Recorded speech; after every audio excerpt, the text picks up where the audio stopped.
Hi, well today you're going to be making a very nice black leather bag using some very nice thick sturdy vegetable tanned leather. Nice black sturdy leather, this one. And the kind of bag I thought have a go at doing is one can do with hand tools only, so no need for lots of sewing machines or complicated equipment.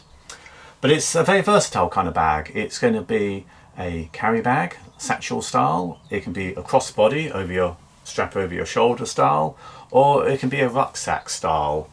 So really one for any occasion. And I think it will look rather smart actually in a nice veg tan leather.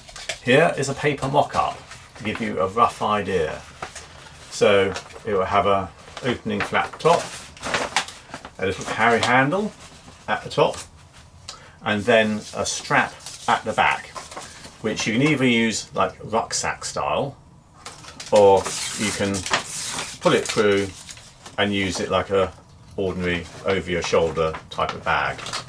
So there you are. It looks a bit odd, I know, seeing it in paper when it's going to be made out of nice black leather.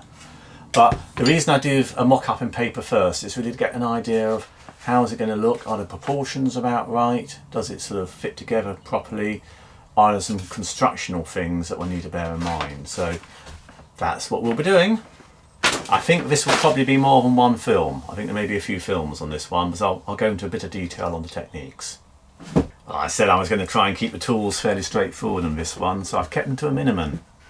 And really all you'll need is something to cut your leather out with, something to stitch it with, so some needles, thread, and something perhaps like stitching chisels to make your holes in your leather. You could use an awl, doesn't matter. A little stitch sinking tool, so it's got a little adjustable guide, and that's the little thing that does the channel, so it doubles up really as a stitch sinking tool, channeling tool as well. A sharp blade for skiving leather down, taking its thickness down or taking the edges down, and then something to make some holes in the leather in the way of a punch, a hammer for some riveting. That's pretty well it. I mean, I'm going to be using a few other tools as we go along because I have them and I like using them. So for example with the skiving, you can do all the skiving with this particular knife.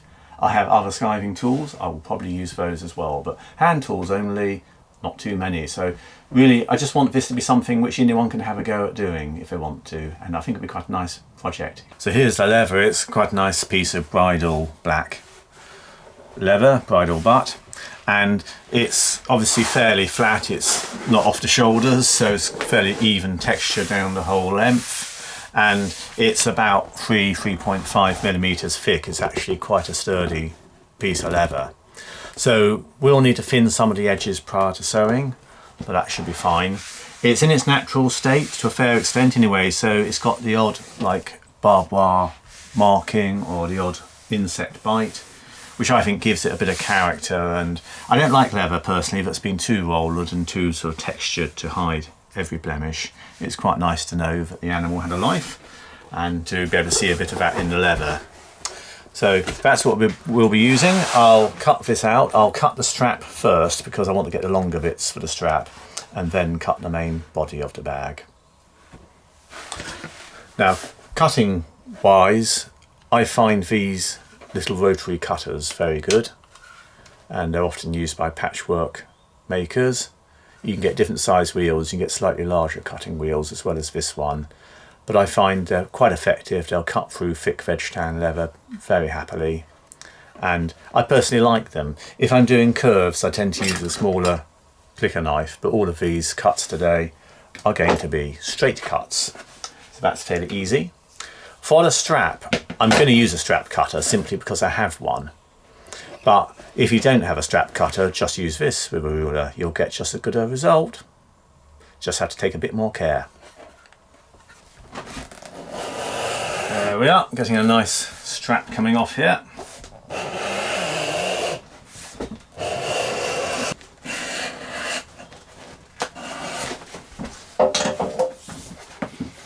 So that's the main strap all cut. I may want some other bits of strap, but I think what I'll do next is I'll cut the main body of the bag out. One of the good things about having a paper mock-up actually is you can place it around on your piece of leather and try and get the best bit. So this particular piece of leather has a bit of a barbed wire strike just here, which I wouldn't really want on the extreme front of the bag, but on the base it really doesn't matter because the base will get scratched in use. So I'm going to actually cover it there for the base and then get the rest of it. But by sort of moving the bag around, you get an idea of, well, is it better that way or this way, and whereabouts on the bit of leather. So I'll get marking and cutting. So just cutting down the long length now, and this will give the main body for the bag. This is the main body of the bag. I now need to cut out the sides. The mat I'm cutting on is a self-healing cutting mat, so very useful as a worktop. So it means you can basically cut across it and it sort of self-heals and it doesn't blunten your blades. So quite useful, and it has grid lines so you can make sure things are square, etc. So here are the main components cut out, the two ends, the strap, and then the main bag body assembly. And I've got a bit of leather left, which I'll be using for doing other little parts on the bag, like buckle attachments and things like that. So it gives a little bit of backup if I ruin a piece, but not much. I'm just marking on the reverse side now where things like the base lies. I'm putting in the main sort of constructional lines so I know which part of the leather is which. And to mark these, I'm actually using one of these little silver pens, and they're quite useful for marking leather because they leave a little silver trail. You have to be a little bit careful because sometimes it doesn't come off very easily, but it's quite easily sort of seen. But you can get them in fabric shops or online, but they're often called leather markers. You can probably just see that on camera. There are a couple of very faint lines, and you can sort of rub them out to an extent. But as I say, I have to be a bit careful. As it happens, these lines are going to be channeled, so they'll be actually destroyed. But it's good to have the marker there so I know where they are.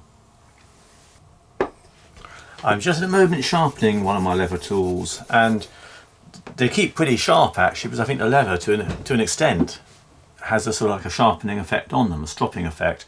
But to actually do a proper sharpen, provided the actual bevel doesn't need regrinding or something, which would be very, very rare, I just use a bit of stropping agent on a piece of leather, just on the board, just stuck down. And I find this gets a lovely mirrored, sharp finish. So I just literally rub it down the leather. I've got a little shaped bit here I'm just going to sharpen up as well. And I find if I just drag it back, it's enough to restore the edge. This is like a little V bit, this one. I can even go down the edge actually and just do that. And just a few strokes is often all it needs just to restore a very slightly dull edge, and you'll find it's suddenly cutting beautifully. So this is the inside of the bag at the moment, and I've done my two lines for the base. And I just want to actually score them a bit to make the leather fold more easily. So there are two ways of doing this really. One is just to use a normal stitch grooving tool and just basically take out like a little, as if you're sewing a seam. So you take out a little whisper of leather and keep working at that. The other way you can do it is to either use, there's a hand tool version of this or this little plain version. It's actually a V-groove blade, and you can sink a little channel in quite effectively with this just by going along where the groove is, and it gives you a nice 90-degree channel, especially when it's nice and sharp.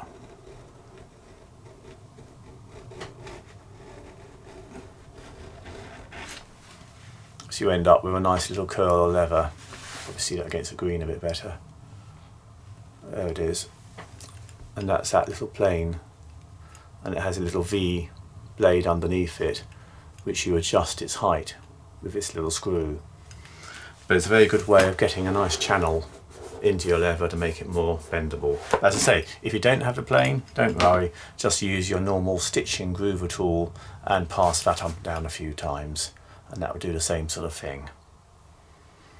Well, I think that's probably it for today. I will shoot more film of making this as we go along, and that will be in part 2, and that will probably be some skiving amongst other things where we thin the edges of the leather ready for the stitching. Anyway, thanks so much for watching. Bye bye.